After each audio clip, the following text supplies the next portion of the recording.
माँ सरस्वती दर पे तेरे जोड़े खड़ी मैं हाथ, भक्ति का वर दो मुझको, गुण और ज्ञान की दात, लिया है तेरा आशीर्वाद हे गणपति महाराज, परिपूर्ण परमात्मा,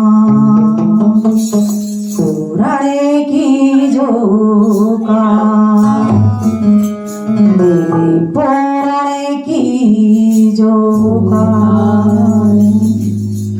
मन में राम का नाम है, सिर पर गुरु का हाथ, उसकी नावी ना डूबती जब हो दोनों साथ। तीन लोक के मालिक हैं जो धर्म कर्म के दाता, भोलेनाथ भंडारी के सुनो विवाह की गाथा, सुनो विवाह की गाथा।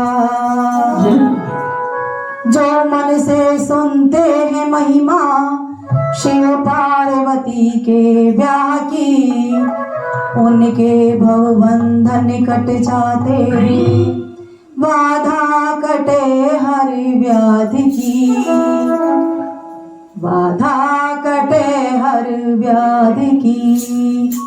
बोलिए उमापति की जय, शिव पार्वती की जय।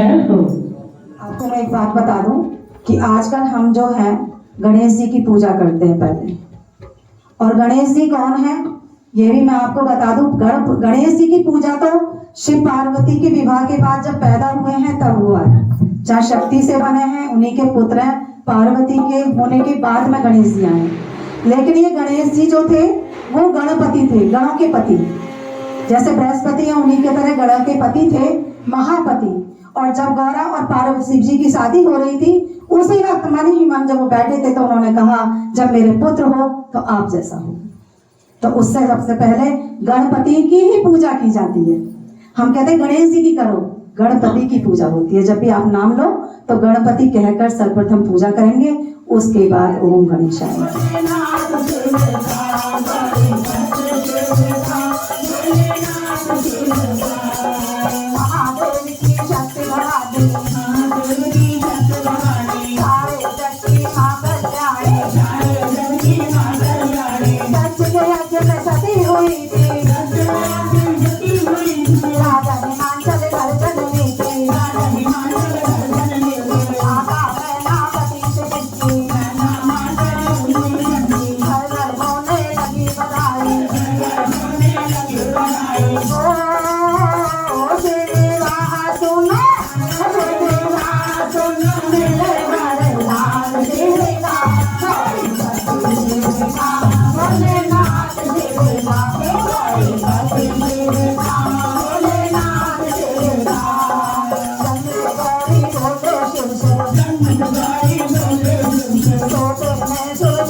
थोड़ा सा वृत्तांत बताऊंगी माता सती का, शिव सती का।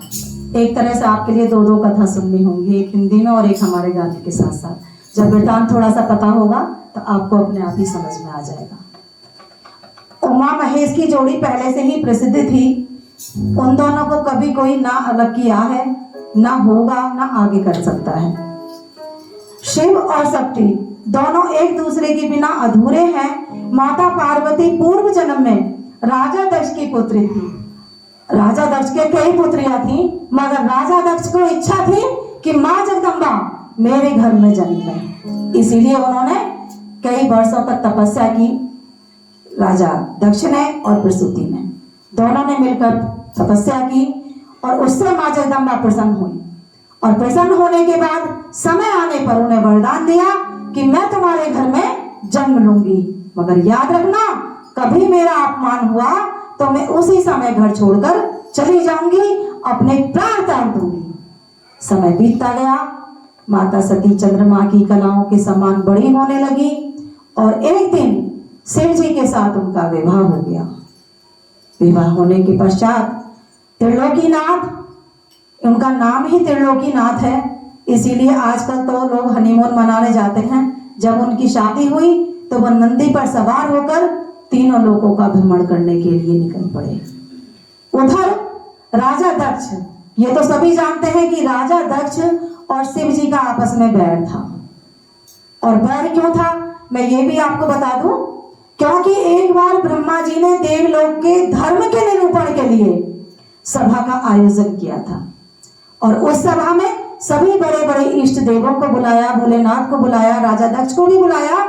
जब राजा दक्ष वहां पहुंचे तो उनको देख सभी देवता खड़े हुए, नतमस्तक भी हुए। भोलेनाथ ना तो खड़े हुए और ना ही उन्होंने उनको शीश झुकाया। यह देखकर दक्ष राजा को अपमान महसूस हुआ और उसी वक्त से उन्होंने प्रतिज्ञा ली कि जब भी मुझे मौका मिलेगा मैं इनका अपमान करूंगा। तभी से जलसी की भावना उनमें तैयार हो गई, ईर्ष्या शुरू हो गई। दक्ष राजा दक्ष ने समय देखकर बहुत बड़े यज्ञ का आयोजन किया। इधर तो राजा दक्ष ने आयोजन किया बहुत बड़े यज्ञ का और उधर माता शिवजी के साथ भ्रमण कर रही है माता सती। जब घूमते घूमते मृत्यु लोक पर आई तो उन्होंने देखा कि रामचंद्र जी वन वन घूम रहे हैं और भोलेनाथ जी, क्योंकि वो तो उनके इष्ट देव थे, उनको नतमस्तक होकर प्रणाम करने लगे। माता सती ने कहा, प्रभु ये क्या, एक साधारण मानव के सामने तुम अपना शीश झुका रहे हो? कहने लगे, ये साधारण मानव नहीं है, ये मेरी माता सीता के लिए जगह जगह वन वन घूम रहे हैं और ये मेरे इष्ट देव हैं। माता को ये बात कुछ हजम नहीं हुई, बोली तो कुछ नहीं, क्योंकि नई नई शादी भी हुई थी और भ्रमण पर निकली थी। जब वो कैलाश पर्वत पर पहुंची तो शिव जी तो अपनी समाधि में लीन हो गए और माता सती के तो अंदर ही अंदर लग रहा था कि इष्ट देव तो है नहीं, अगर होते तो वो सीता की खोज क्यों करते, हम तो सब जगह चले जाते हैं। बस माता के मन में आया कि क्यों ना रामचंद्र जी की परीक्षा ली जाए और माता सीता का रूप धरकर वो पृथ्वी लोक पर आ गई। और जैसे ही रामचंद्र जी के सामने पहुंची तो कहने लगे रामचंद्र जी कि मेरे प्रभु कैसे हैं। श्री राम का इतना कहना था तो माता सती को लज्जा आ गई, उन्हें अपने किए पर बहुत शर्मिंदगी महसूस हुई। इधर तो उन्हें शर्मिंदगी महसूस हुई और उधर भोलेनाथ की जब आंख खुली तो देखने लगे यहाँ तो है नहीं सती। उन्होंने दोबारा से ध्यान किया, देखा तो माता श्री राम के सामने खड़ी है। कहने लगे भोलेनाथ, अरे सती तूने ये क्या किया, क्योंकि वो उन्हें दिल से चाहते थे। ये तुमने क्या किया, अब तुम मेरी पत्नी नहीं हो, अब तुम मेरी माता हो। और उसी वक्त से उनका त्याग कर दिया और दोबारा से लोग अपनी समाधि में लीन हो गए। माता आई लौटकर कैलाश पर, देखा कि भोलेनाथ का व्यवहार बदला हुआ था और उधर वैसे ही रामचंद्र जी की देखकर स्थिति कि उन्होंने मुझे सीता ना कहकर माता कहा है, तो वो तो वैसे ही पहले परेशान थी, उनकी परेशानी दुगनी हो गई और इधर उधर घूमने लगी, सोचने लगी क्यों ना अपने मैके ही जाया जाए। और जब उन्होंने, क्योंकि लड़की यही सोचती है कि थोड़ा मन नहीं लग रहा, क्यों नहीं मैके जाया जाए, वो मैके की तरफ सोच ही नहीं थी। देखा आसमान से विमान जा रहे थे, कहने लगी हे प्रभु ये विमान कैसे जा रहे हैं। भोलेनाथ ने कहा, राजा दक्ष ने बहुत बड़े यज्ञ का आयोजन किया है तुम्हारे पिता ने, लेकिन हमें निमंत्रण नहीं दिया। माता नहीं मानी, आज्ञा का उल्लंघन किया। जब वो नहीं मानी तो भोलेनाथ ने कहा ठीक है, उनके साथ में 2 गण भेज दिए और वो पहुंच गई राजा दक्ष के यहाँ। जब वो राजा दक्ष के द्वार पर पहुंचती हैं तो अंदर ही अंदर बहनें मुस्कुराती हैं, क्योंकि उन्हें पता था कि सती को बुलाया नहीं है, बिना बुलाए आई है। उधर माता प्रसूति उनके पास आती हैं, गले लगती हैं दरवाजे पर ही कि मेरी बेटी आ गई, क्योंकि माँ की ममता को माँ ही जान सकती है, तभी तो उसे ममतामयी माँ कहा गया है। जैसे ही वो गले लगी, राजा दक्ष बहुत जोर से चिल्ला कर पड़े, अरे ये क्या कर रही हो, क्यों गले लग रही हो इसके, इसको तो हमने बुलाया भी नहीं है। माता सती ने देखा सच में ही भोलेनाथ का असर नहीं है माँ, और दूसरा इतनी जोर से चिल्लाना, बस उन्हें गुस्सा आया और जो उन्होंने यज्ञ किया था, योग यज्ञ, उसमें अपने आत्मा त्याग दी, अपना शरीर त्याग दिया और आत्मा विलीन हो गई। जैसे ही माता सती अग्नि में प्रवेश कर जाती हैं, भोलेनाथ तिल मिला उठते हैं, क्योंकि वो तो बहुत प्यार करते थे, वैसे ही परेशान थे, वो रामचंद्र जी के सामने चली गई थी। वहाँ आते हैं, तांडव करते हैं, माता सती का शरीर हाथ में लेकर भ्रमण करने लगते हैं। सभी देवता परेशान होकर प्रभु विष्णु के पास पहुंचते हैं, हे प्रभु ये सब क्या हो रहा है, अपनी लीला दिखाओ और सब कुछ हमारा उद्धार करो। विष्णु भगवान अपने चक्र से माता के शरीर के अंग अंग के टुकड़े कर देते हैं, और वो टुकड़े जहाँ जहाँ गिरते हैं वहीं वहीं शक्तिपीठ बन जाते हैं। राजा हिमांचल और माता मैनावती दोनों मिलकर तपस्या करते हैं कि हमारे पुत्री हो, क्योंकि उनके कोई संतान नहीं थी। उधर राजा दक्ष के तो कई पुत्रियां थी, उनकी इच्छा थी कि हमारी माँ जगदम्बा जन्म ले, मगर हिमांचल की नहीं थी। उन्होंने दोनों ने तपस्या की और तपस्या से समय आने पर माँ जगदम्बा ने उनके यहाँ जन्म लिया। तो जन्म लेने के बाद उधर हिमांचल घर में गौरी, उधर हिमांचल घर में गौरी, पढ़ने लगी चंद्र के जैसी, पढ़ने लगी चंद्र के जैसी, 2 वर्ष की हो गई गौरी, 2 वर्ष की हो गई गौरी, सोन चंद्र पहचानी गौरी, 2 वर्ष की पहचानी गौरी, 3 वर्ष की हो गई गौरी, 3 वर्ष की हो गई गौरी, 3 लोग बतलाए गौरी, 3 लोग बतलाए गौरी।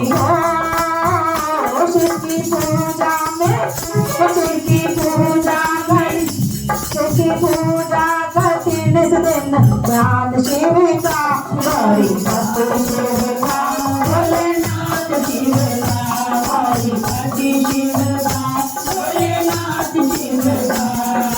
गौरी हुई जब 4 वर्ष की, गौरी हुई जब 4 वर्ष की, चारों युग की बातें करती, चारों युग की बातें करती। गौरी हुई जब 5 वर्ष की, गौरी हुई जब 5 वर्ष की, पंचतंत्र की रचना करती, पंचतंत्र की रचना करती। गौरी हुई जब 6 वर्ष की, गौरी हुई जब 6 वर्ष की, शास्त्र के वेद बतलाती, शास्त्र के वेद बतलाती। भोलेनाथ दोनों, भोलेनाथ दोनों करते भोलेनाथ शिव का, गौरी भक्ति शिव का, भोलेनाथ शिव का, गौरी भक्ति शिव का, भोलेनाथ शिव का, गौरी भक्ति शिव का, भोलेनाथ शिव का। पार्वती जन्म से ही शिव की दासी थी और हमेशा हमेशा के लिए शिव की दासी है। वो तो राजा हिमांचल के तपस्या करने की वजह से उनके घर में जन्म लिया था। राजा हिमांचल घर में नारद, राजा हिमांचल घर में नारद, पूजा दर्शन करते नारद, पूजा दर्शन करते नारद। माता मैनावती की बोली, माता मैनावती की बोली, भाग्य बताओ हे मुनिवर जी, भाग्य बताओ हे मुनिवर जी। आपने 3 साल के जाता, आपने 3 साल के जाता, नारद मुनि जगत विख्याता, नारद मुनि जगत विख्याता। माता पार्वती के जन्म होने के बाद नारद जी उनका दर्शन करने के लिए आते हैं, और जब दर्शन करने के लिए आते हैं हिमालय पर्वत पर, तो मैनावती ने आसन दिया उन्हें और कहा, प्रभु हे नारद जी, मेरी बेटी का भविष्य बताओ, इसे कैसा वर मिलेगा, कैसा घर होगा इसका। हर माँ की इच्छा होती है और ज्यादातर वो पिता के बाद में ही पूछती है ये, इसीलिए यहाँ माता मैनावती ने उन्हें आसन दिया और पार्वती के विषय में पूछती हैं। नारद जी बताते हैं, बेटी तुम्हारी बड़ी सुलक्षणा, बेटी तुम्हारी बड़ी सुलक्षणा, उसके भाग्य का क्या है कहना, उसके भाग्य का क्या है कहना, माता पिता इसके यशगा में, माता पिता इसके यशगा में, सुबह सुबह तक जाने जाने, तक जाने जाने, सारा जग इसको पूछेगा, सारा जग इसको पूछेगा, उसकी महिमा मानेगा, उसकी महिमा मानेगा।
जा रही थी।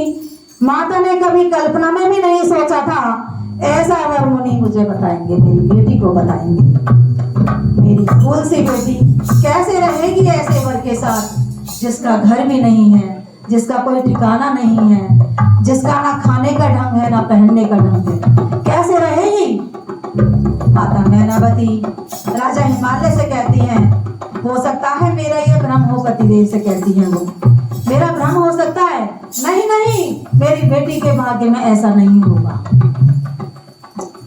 और सुनो, यदि ऐसा होता है तो क्यों ना हम दूसरा वर ढूंढ लेंगे। लेकिन राजा हिमालय को सब पता था। उन्होंने आखिरी समय तक भी माता मैनावती को नहीं बताया था। कहने लगे ठीक है, जैसी तुम्हारी इच्छा है।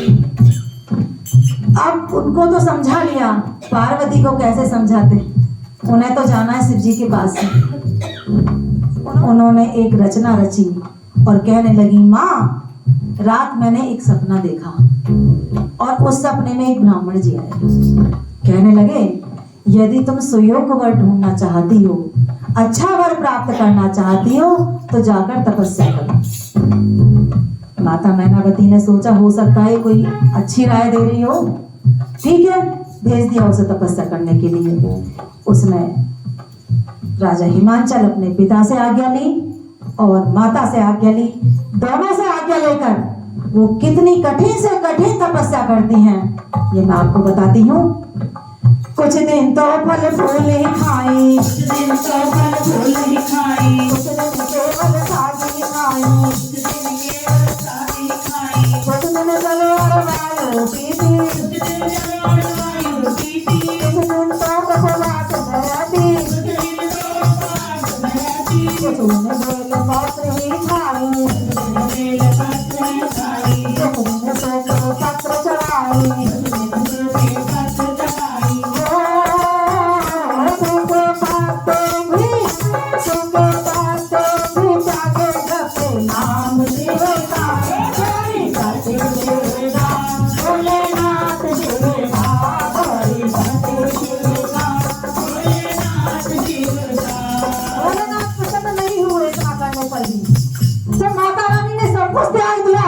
और त्यागने के बाद मन ही मन क्या दृढ़ निश्चय लेती हैं।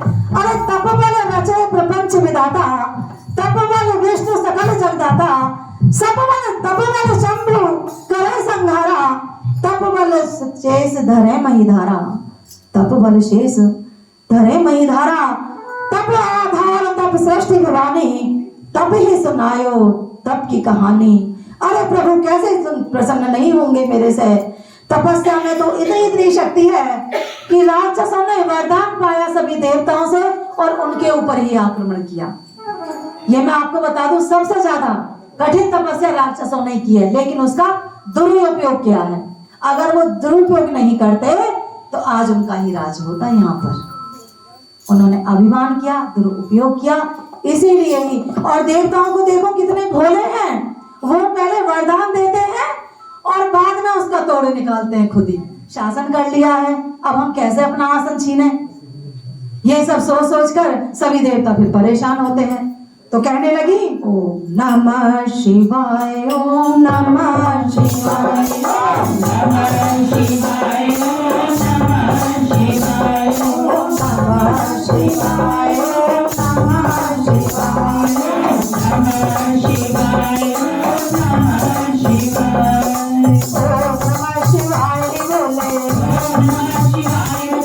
ओम नमः शिवाय।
पार्वती नहीं मानी,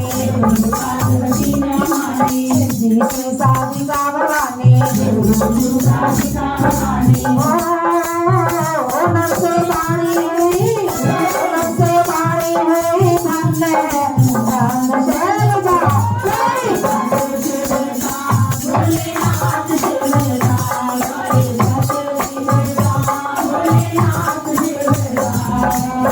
माने की आकाशवाणी पूरी हुई कामना तुम्हारी पिता बुलाने जब आएंगे नाम पूरे हो गए सप्तऋषि आएंगे घर पर बुलाएंगे घर